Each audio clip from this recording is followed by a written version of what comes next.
تو اللہ کے نبی نے فرمایا کہ کافروں اور مشرکوں سے اتنا دور رہو کہ تمہیں ان کا دھواں بھی نظر نہیں۔ اور یہ آج آپ اگر یورپ اور امریکہ کے ممالک کو دیکھ لیں کہ جہاں مسلمان یہاں سے گئے ہیں، کینیڈا میں، امریکہ میں، یورپ میں، اور آپ اس کی تفصیل معلوم کریں، پچھلے 100 سال پہلے جو مسلمان یہاں سے گئے تھے، آج ان کی نسلوں میں کوئی مسلمان نہیں رہا، کہ نسلوں میں کوئی مسلمان نہیں۔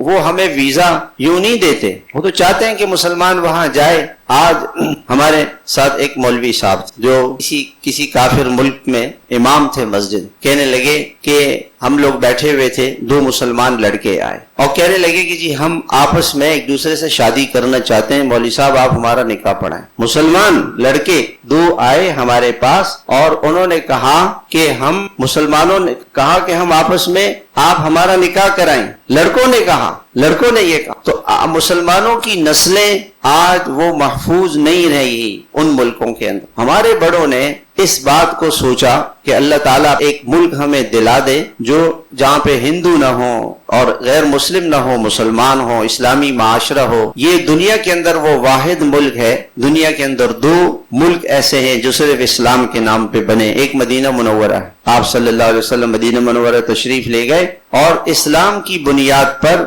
اس ملک کو بنایا، اس وطن کو بنایا کہ یہاں اسلام آئے گا۔ اور دوسرا ملک پاکستان ہے۔ پاکستان کا مطلب کیا؟ لا الہ الا اللہ۔ اور ہماری افواج کے اگر کسی فوج کے بیس پہ آپ چلے جائیں، چوکی پہ، وہاں پہ لکھا ہوتا ہے ایمان، یقین اور اتحاد۔ ایمان، یقین اور اتحاد۔ پہلی چیز ہمارا ایمان۔ تو کتنی بڑی نعمت ہے کہ اللہ تعالیٰ نے ہمیں پاکستان دیا اور ہمارے بزرگوں نے اس کا مقصد صاف واضح کیا کہ یہاں لا الہ الا اللہ کا قانون چلے گا، لا الہ الا اللہ کے مطابق لوگ زندگی گزاریں گے۔ اس لیے